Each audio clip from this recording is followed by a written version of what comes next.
하나님 말씀 보도록 하겠습니다. 데살로니가 전서 5장 16절에서 22절 말씀입니다.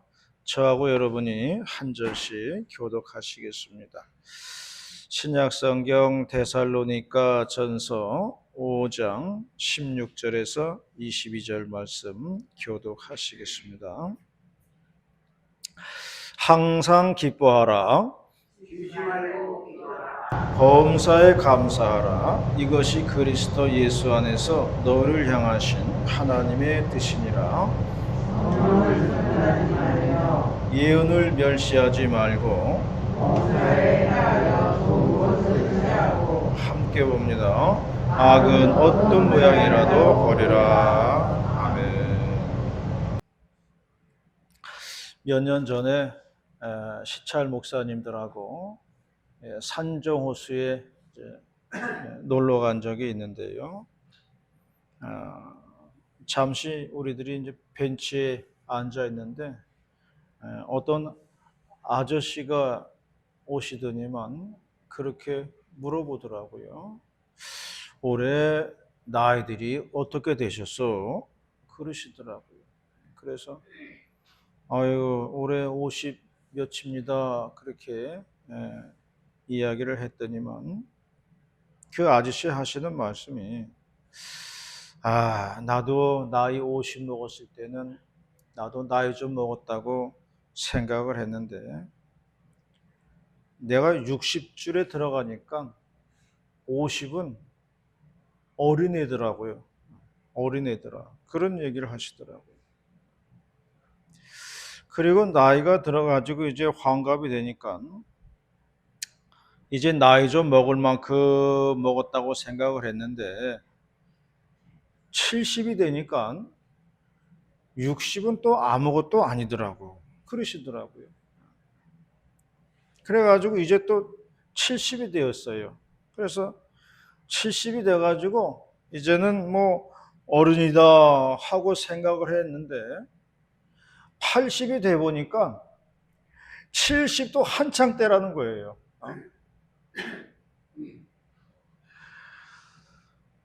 그러면서 하시는 말씀이 여러분들이 지금 한창 때라는 걸 잊지 마시오. 그런 얘기를 하시더니만 친구 몇 분이서 저쪽 호수 쪽으로 가시는 것을 보았습니다. 그래서 저는 그분 말씀이 잊혀지지가 않아요. 우리는 항상 우리 나이가 이제 많다고 늘 생각을 합니다. 그런데 10년 지나가잖아요. 돌아보면은 지금 우리의 나이가 아직까지도 팔팔한 나이예요. 아직까지도 젊은 나이입니다. 그러므로 우리가 어떻게 마음을 먹고 사느냐가 중요한 것이에요. 젊은 마음을 가지고 살면 젊은이가 되는 겁니다. 마음이 늙으면은 늙어버리는 거예요. 그러므로 우리가 마음을 젊게 가지고 살면 언제나 젊고 팔팔하게 정정하게 살 수 있다는 것을 잊지 마시기를 바랍니다. 지금의 이 시간이 나의 황금 시간대라고 생각을 해야 돼요. 옛날의 황금 시간이었다가 아니라 지금 이 시간이 내 인생의 황금 시간이로구나. 그렇게 생각을 하시기를 바라겠습니다. 2023년도 첫째 주일입니다. 오늘 우리가 들어야 할 말씀은 데살로니가전서 5장 16절 18절의 말씀입니다. 항상 기뻐하라, 쉬지 말고 기도하라, 범사에 감사라는 말씀입니다. 그리고 오늘 본문 말씀 2023년도 교회표의 말씀입니다. 오늘 주어진 본문을 통해서 우리에게 주어진 하나님의 말씀을 듣고자 합니다. 첫 번째로 말씀하는 것은 항상 기뻐하라 그렇게 말씀을 했어요. 16절 다 같이 봉독하도록 하겠습니다. 16절 말씀 시작. 항상 기뻐하라. 얼마 전에 처갓집에서 이제 온 가족이 모여가지고 가족 사진을 찍는다 그러더라고요. 그래서 다 같이 모여가지고 이제 사진관에 갔는데, 촬영 기사가 웃으라고 그러는데 이게 뭐 웃음이 나와야죠. 억지로 웃으려고 그러니까 되게 사진이 부자연스럽게 나오더라고요.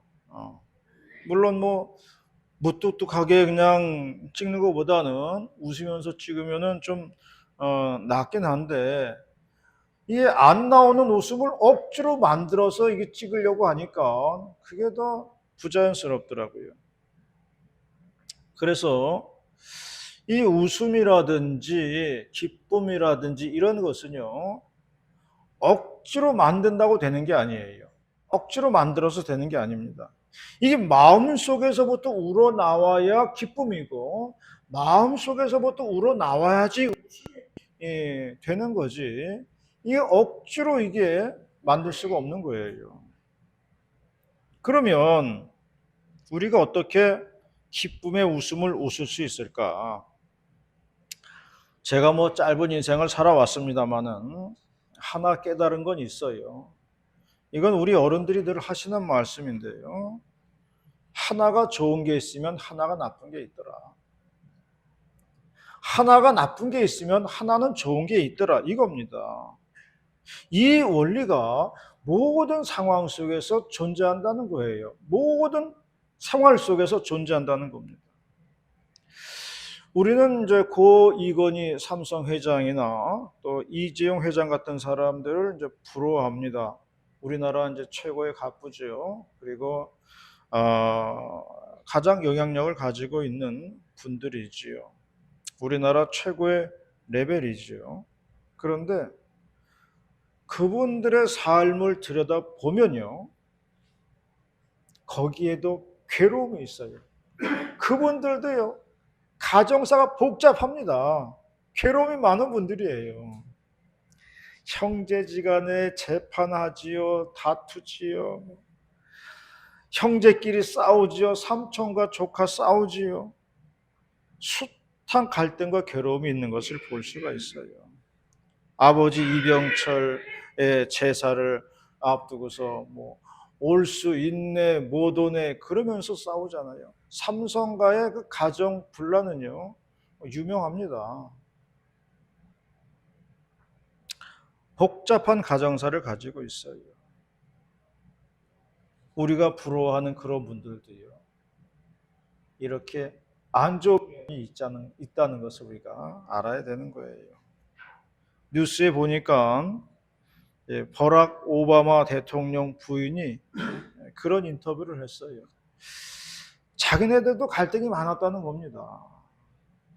남편은 대통령이고 뭐 정치인이 돼가지고 밖으로 뭐 돌아다니기만 하고, 나는 집에서 애들만 키우고 살림만 했다는 겁니다. 일을 하면서도 야 이거 뭔가 불공평하다 그렇게 생각을 했다는 거예요. 그때가 가장 괴로웠더라 그렇게 인터뷰하는 것을 보았습니다. 그러니까 이제 댓글들이 쭉 달리는데, 뉴스에는 댓글을 쓴 사람이 그런 글을 썼더라고요. 미국의 대통령 집안이나 우리 집안이나 뭐 다를 게 하나도 없구나, 그런 이야기를 썼더라고요. 그러므로요, 우리가 어떤 상황 속에서도 좋은 것은 있더라, 이거를 기억해야 되는 거예요. 악조건 속에서도 긍정적인 것이 있게 마련이고요, 좋은 조건에서도 부정적인 것이 있게 마련이에요. 그럴 때 우리가 긍정적인 것을 바라보는 자세가 중요하다는 겁니다. 그런 마음을 가져야지만 기쁨이 생기고 기뻐할 수가 있다는 거예요. 요즘 추워가지고 뭐 새벽 제단은 못 하고 있어요. 너무 추우면은 나오시는 게 힘들어가지고 못 하고 있는데, 그 대신 저는 침대 제단을 쌓고 있잖아요. 나와서 못 하니까 침대에서 하는 겁니다. 간략하게 하는 거죠. 추워서 꼼짝 못 해가지고 새벽 제단 못 나오는 건 아쉽지만은, 그래도 잠은 푹 자니까 아침에 일어날 때 개운하더라고요. 건강에 도움이 되는 것 같아요. 그러므로 우리는 어떤 상황에 처하든지 간에 긍정적인 면을 보고 나아가야 된다는 거예요. 그러면 그것이 기쁨이라는 겁니다. 안 좋은 면을 보면요, 그게 괴로움이에요. 그 자체가 괴로움입니다. 눈이 많이 내리잖아요. 아, 하나님께서 운동할 시간을 주시는구나. 운동을 못 하는데 움직일 수 있는 시간 주시는구나. 그러고 치우면은 하루 운동량 채워지는 거예요.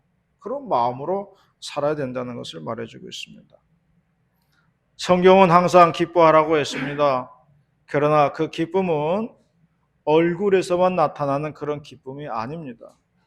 마음속에서부터 나오는 그런 기쁨이 되어야 한다고 말씀하고 있어요.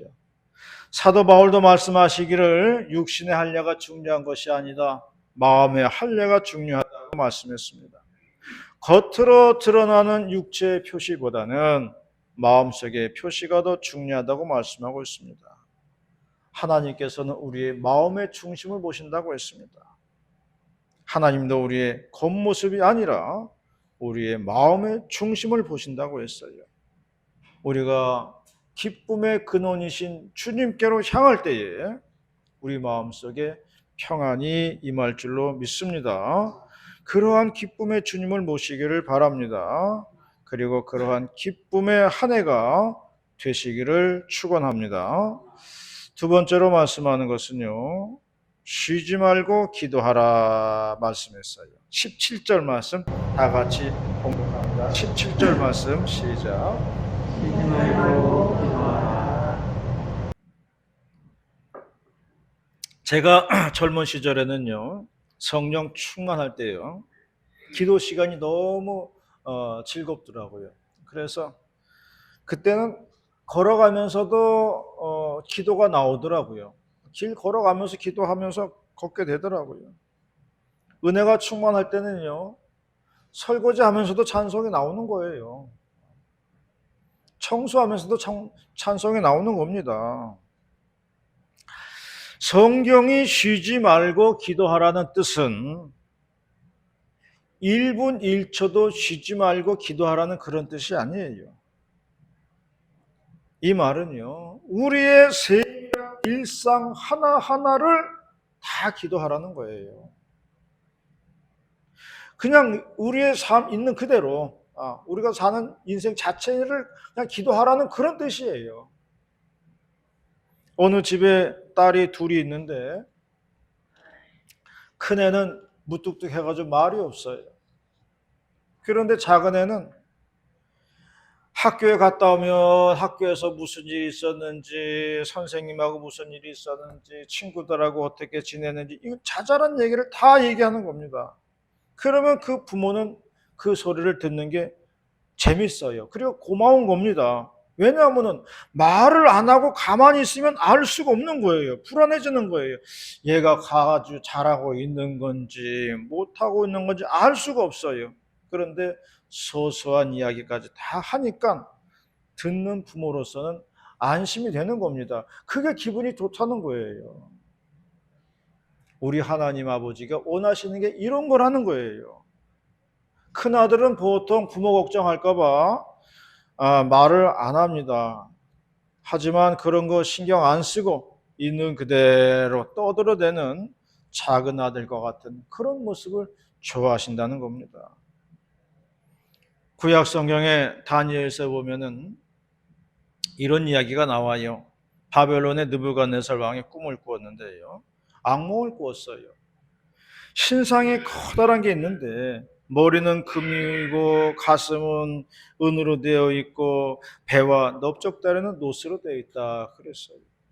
종아리는 쇠로 되어 있고 또 뭐 진흙으로 되어 있다 그랬습니다. 그런데 어디선가 돌이 하나 날라오더니만 신상이 박살이 나가지고 쓰러졌어요. 느부갓네살 왕이 이러한 꿈을 꾸고 나가지고 마음이 불안해가지고 고민하고 있는데 꿈이 기억이 안 나는 거예요. 그래서 술객들을 불러다가, 점쟁이들 불러다가 꿈을 해석해 달라고 그랬습니다. 그런데 뭐 남이 꾼 꿈을 알 수가 있어야지요. 그 화가 난 느부갓네살 왕이 술객들과 마술사들을 다 죽이려고 그러는데 그 와중에 다니엘과 세 친구도 여기에 들어가 있는 거예요. 죽을 위기에 있는 겁니다. 그때 다니엘이 친구들한테 그런 이야기를 합니다. 기도를 해달라고 부탁을 해요. 내가 왕궁에 들어갈 텐데 나를 위해서 기도를 해다오. 그런 이야기를 하는 것을 볼 수가 있습니다. 중보 기도를 요청하는 거죠. 전도서의 4장에도 보면은 그런 말씀이 있어요. 한 사람이면 패하겠거니와 두 사람이면 능히 당하나니 삼겹줄은 쉽게 끊어지지 아니한다. 그런 말씀이 있어요. 한 사람의 기도보다는 두 사람의 기도가 낫고요. 두 사람의 기도보다는 세 사람의 기도가 낫다는 말씀이에요. 그러므로 우리들이 인생의 어려움에 봉착하거들랑 중보 기도가 필요한 거예요. 그러면 하나님께서 역사하신다는 겁니다. 몇 년 전 일이지만은 동혁이가 심장마비가 와가지고 의식이 없이 병원에 이송되었다는 그러한 전화를 받았어요. 그때 저는 그 중국의 칭다오에 있었어요. 그때 북부시찰 목사님 장로님들이 중국 칭다오로 수련회를 가는데 장문수 집사한테 전화가 온 거예요. 계속 울면서 전화를 하는데 나도 어떻게 할 수가 없더라고요. 내가 뭐 중간에 혼자 비행기 타고 갈 수도 없는 거고 계속 전화 붙들고 우는데 국제요금이잖아요. 또 국제전화잖아요. 국제전화 계속 요금 올라가고 나는 어떻게 할 수도 없고 아무것도 할 수도 없고 내가 무엇을 할 수 있겠어요. 나도 답답하더라고요. 그때 저녁 식사 시간이 되었어요. 시찰 목사님들하고 장로님들이 다 둘러 앉아가지고 식사를 할 때 제가 일어나서 그렇게 말했어요. 우리 교회 청년 하나가 이러이러한 상태에 있다. 꼭 한번 기도해 주시기 바랍니다. 그렇게 이야기를 했어요. 어쨌든지 간에 이제 동혁이는 현재 건강하게 잘 생활하고 있습니다. 다 하나님의 은혜의 역사이지요. 동기 목사님 한 분, 사모님은 유방암에 걸렸어요. 그래서 우리 동기 모임 중에 자초지정을 이제 얘기하면서 중보 기도를 요청하더라고요. 그래서 합심으로 기도했어요. 사모님은 수술 받고 지금까지 건강하게 잘 살고 있습니다. 그 목사님 늘 말하기를 동기들 그 기도해 준 것 때문에 살았다. 자기 부인이 그래서 살았다. 그렇게 말을 하는 것을 보았어요. 그런데 그 과정을 보니까요. 그 목사님 되게 교만한 사람이었어요. 잘난 체 잘하는 사람이었어요. 그런데 부인이 아프니까요. 완전히 죽더라고요. 완전히 꺾어지더라고요.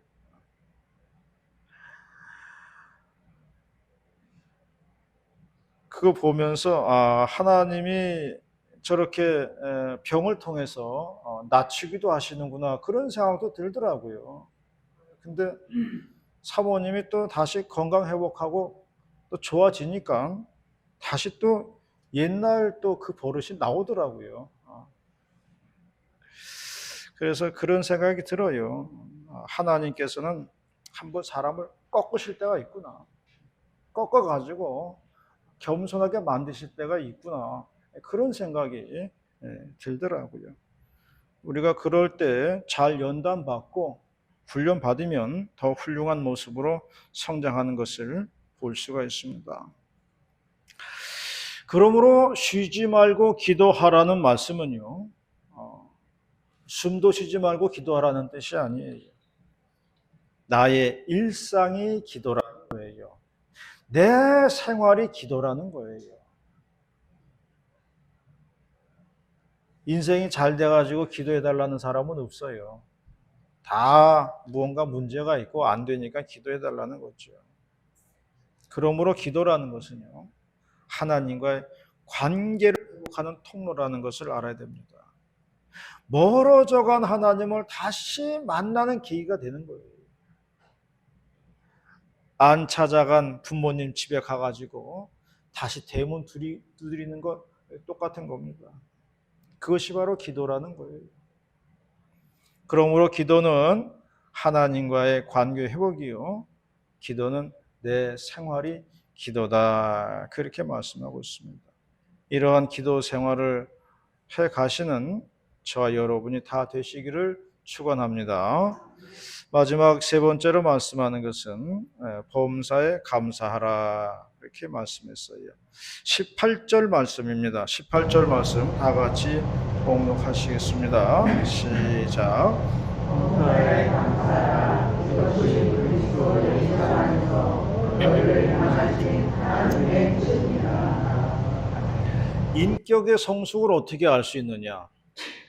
저 사람이 훌륭한 사람인지 저 사람이 부족한 사람인지 어떻게 알 수가 있을까요? 그것은요, 그 사람이 감사를 아느냐 모르느냐에 달려 있어요. 감사를 아는 사람은요, 인격이 된 사람이에요. 그런데 감사를 모르면요, 인격이 부족한 사람입니다. 마찬가지로 우리가 하나님 앞에서 감사를 알면요, 하나님께 감사하면요, 믿음 좋은 사람이에요. 그러나 하나님 앞에서 감사를 모르면은 아직도 부족한 게 많은 사람입니다. 그래서 성경은 범사에 감사하라 그렇게 말씀한 거예요. 이스라엘 백성들이 광야 40년 동안에 하나님께서 주신 것만 먹고 살았습니다. 뭐 이동하느라고 농작물 키울 시간도 없었어요. 그래서 뭐 만나 주시면 그거 먹고 메추라기 주시면 먹고 뭐 또 바위에서 물을 주시면은 그거 먹고 그러고 40년 살았어요. 그런데 이제 가나안 땅 들어가 가지고 자신의 손으로 농사를 짓기 시작했습니다. 그리고 추수를 했어요. 그리고 그것으로 하나님께 감사를 드렸다는 것입니다.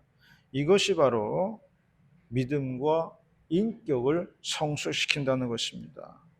내 입만을 생각하는 것이 아니라 복 주신 하나님을 생각하는 것. 이것이 바로 믿음의 성숙이라는 거죠.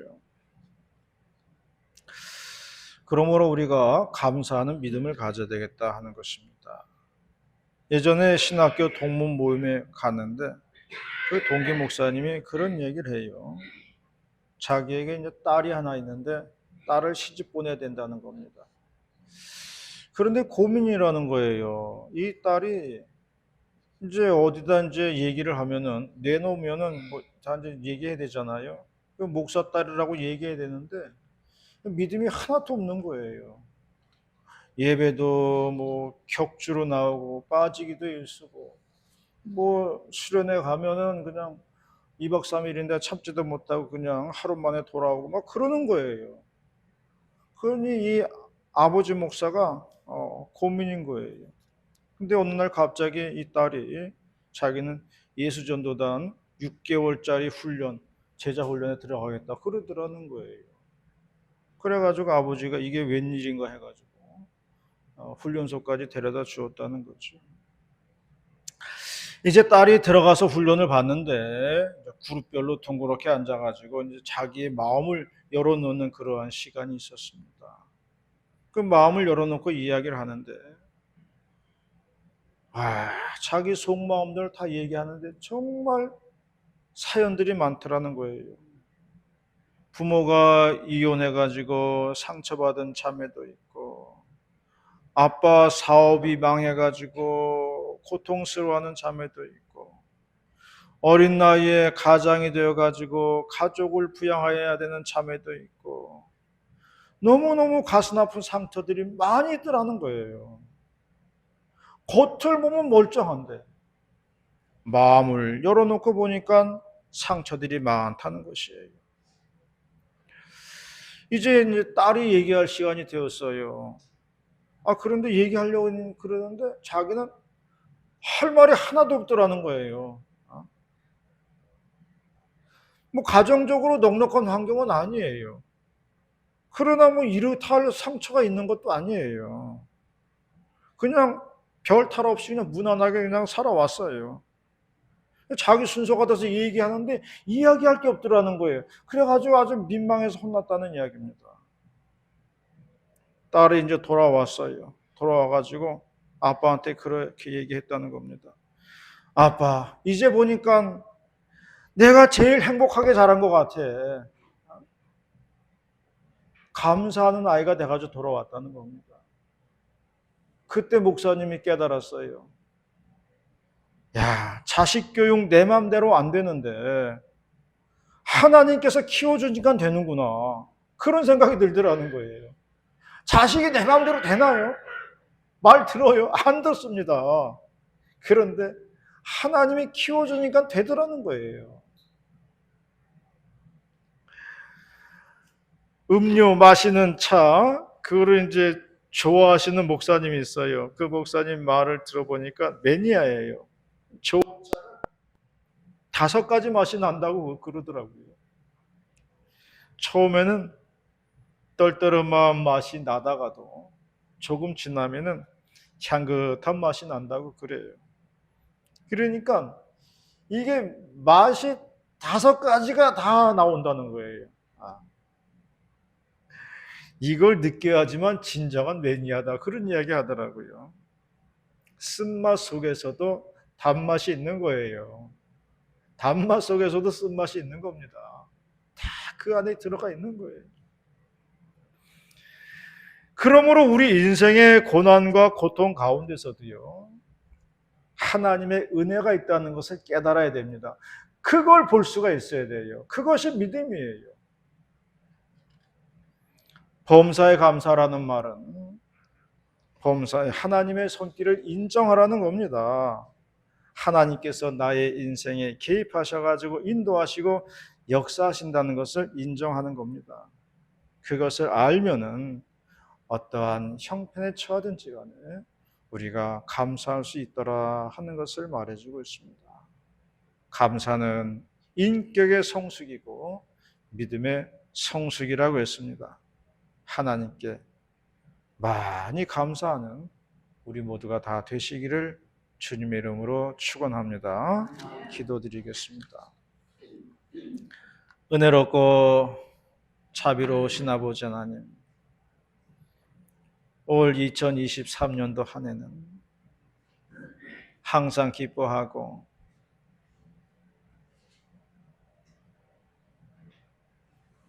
항상 기도하고 범사에 감사하는 그러한 삶이 될 수 있도록 인도해 주시옵소서.